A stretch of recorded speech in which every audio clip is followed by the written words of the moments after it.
Секој конструктивен предлог, секој повик за некаква форма на обединување на капацитетите на сите политички чинители кои може да направат нешто добро е за поздравување. И апсолутно ќе го направиме тоа. Јас веќе вчера зборував со секретарот на ПЕС, партијата на европски социјалисти, во чие семејство ние припаѓаме, господинот Филипек, во однос на координација и денес ги продолжуваме работите да видиме кои се тие конкретни чекори кои што треба да ги направиме, да разговараме со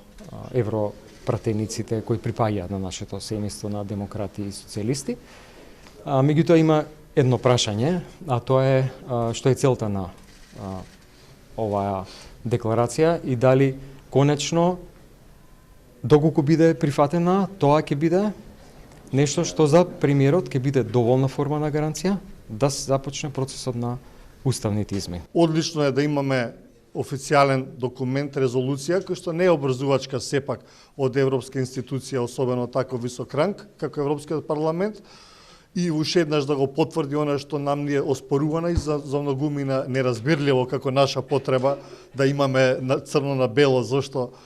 имаме континуитет и генеза во нашиот идентитет, меѓутоа е добро. Дали тоа отвара пат за уставни измени? Мислам дека е чекор кон уставни измени, дека е единствен и доволен, не би рекол, сепак клучниот момент секако е да го заштитиме процесот на проширување од билатералните барања на Бугарија, не само за нас, туку и од билатералните барања на сите останати земји кандидатки, земји членки и споровите кои што се меѓу нив.